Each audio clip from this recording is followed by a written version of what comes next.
Selamat datang kembali di podcast Inosi, ruang percakapan di mana ide-ide besar tentang pendidikan, teknologi, dan kemanusiaan diperdalam dan dipertautkan.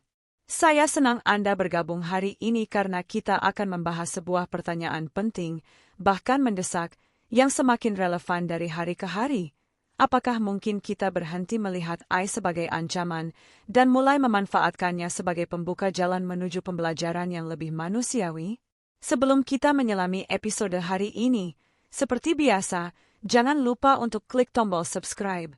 Aktifkan notifikasi agar Anda tidak tertinggal episode terbaru kami, dan jika episode ini memberi Anda sesuatu untuk direnungkan, berikan like dan bagikan kepada para guru, pendidik, pembelajar, atau siapa saja yang peduli pada masa depan belajar. Saat ini, banyak diskusi tentang AI dalam pendidikan terdengar seperti peringatan. Penuh kekhawatiran, penuh waspada, kadang bahkan bernada apokaliptik. Ada yang takut siswa tak akan belajar lagi karena semua bisa ditanyakan ke ChatGPT. Ada yang resah bahwa guru akan tergantikan oleh mesin. Ada pula yang mulai menyerah pada kualitas pembelajaran karena teknologi dianggap mempercepat, tapi tidak memperdalam. Tapi bagaimana jika kita mengubah lensa kita? Bagaimana jika, alih-alih menganggap AI sebagai pemicu kehancuran pendidikan, kita mulai melihatnya sebagai pintu masuk, sebagai peluang besar untuk mentransformasi cara kita mengajar, belajar, dan membangun manusia yang utuh? Disinilah letak pergeseran utama, dari kecemasan menjadi keberdayaan, dari resistensi menjadi desain ulang. Mari kita bayangkan sebuah kelas masa depan. Kelas ini bukan didominasi layar dan gadget, tetapi diwarnai oleh proses berpikir yang aktif dan reflektif. Siswa tidak lagi dibentuk untuk menjawab soal dengan satu kunci jawaban. Sebaliknya, mereka dilatih untuk merancang pertanyaan eksploratif, pertanyaan yang terbuka, tajam, dan mengundang penelusuran lebih lanjut. Pertanyaan seperti, bagaimana teknologi memengaruhi keadilan sosial di kotaku?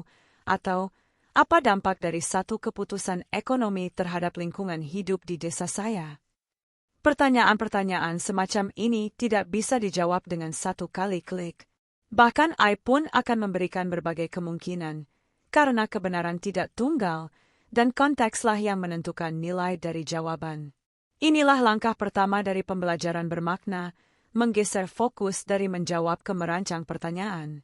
Ini adalah kompetensi yang akan tetap relevan bahkan ketika teknologi berkembang pesat. Karena hanya manusia yang bisa bertanya dengan penuh makna.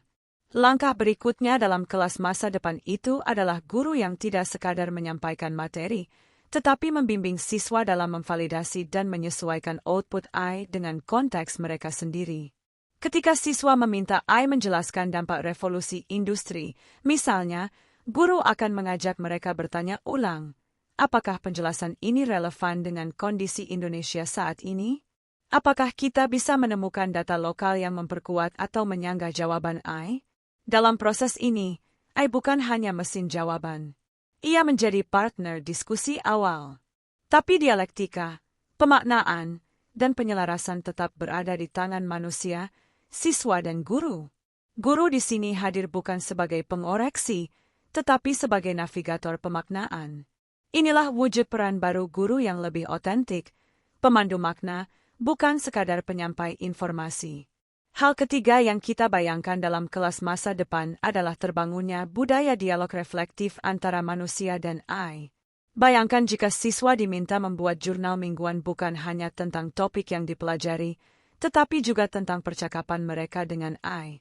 Mereka merefleksikan bagaimana mereka mengajukan pertanyaan, bagaimana AI menjawab, apa yang mereka setujui dan tidak setujui, dan apa yang berubah dalam cara mereka berpikir.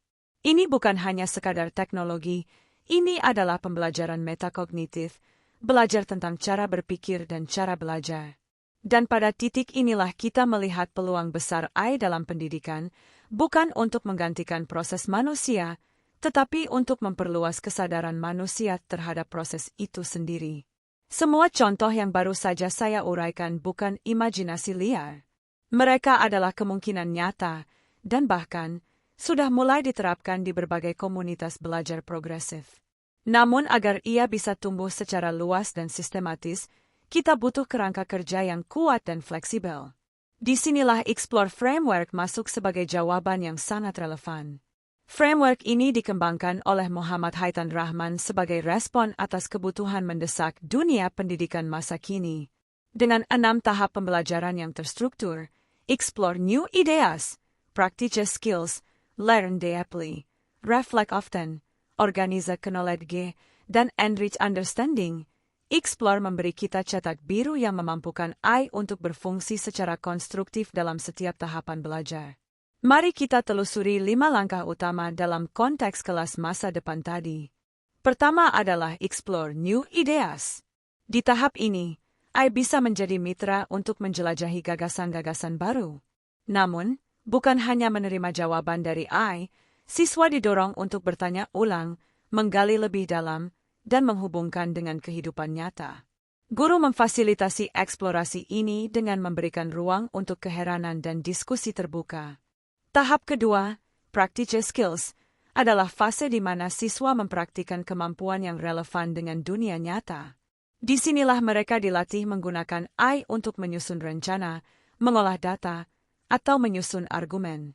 Tapi praktiknya tidak berhenti di teknologi. Justru guru membimbing agar siswa mengekspresikan pemahaman mereka melalui proyek nyata, tulisan ulang yang dipersonalisasi, atau presentasi yang dikontekstualisasikan.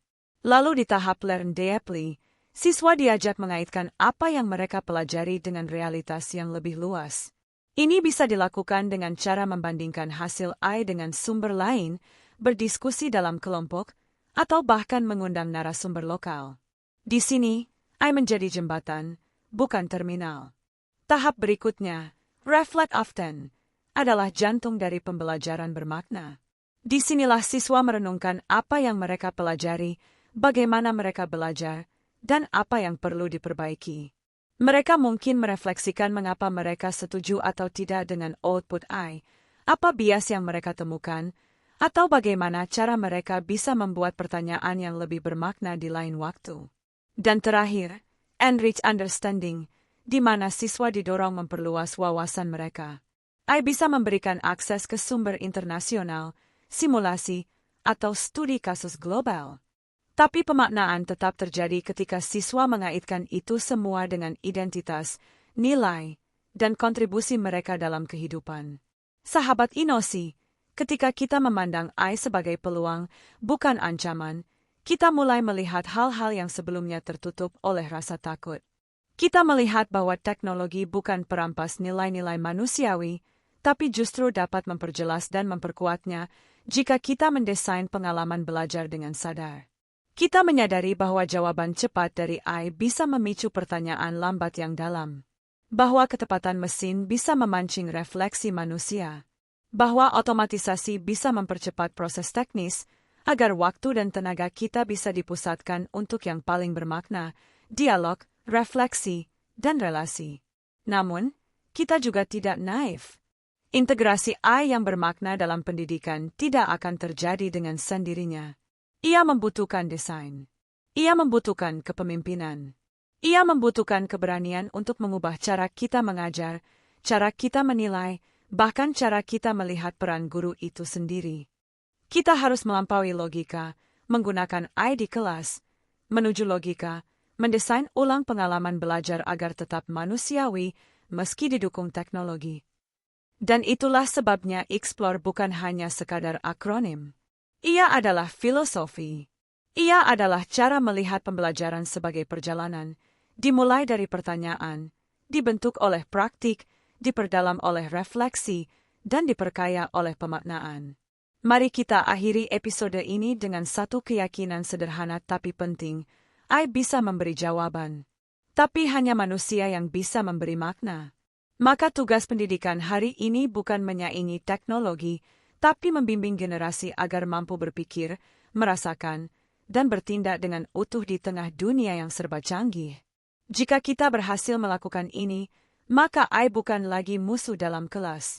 Ia adalah sekutu yang memperkuat potensi belajar manusia, bukan untuk menjadikan kita seperti mesin, tapi justru untuk menjadikan kita lebih manusiawi dari sebelumnya. Terima kasih telah menyimak episode kali ini. Jika Anda merasa percakapan ini menyentuh pertanyaan-pertanyaan penting dalam benak Anda, mohon bantu kami menyebarkannya. Klik like, subscribe podcast Inosi di platform Anda, dan bagikan episode ini kepada siapapun yang tengah berpikir ulang tentang pendidikan di era AI. Sampai jumpa di episode berikutnya. Terus bertanya, terus berefleksi, dan terus membangun pembelajaran yang bermakna. Jika Anda ingin mengembangkan episode ini menjadi bahan presentasi, pelatihan guru, atau video edukatif, saya siap bantu menyesuaikan format dan audiensnya.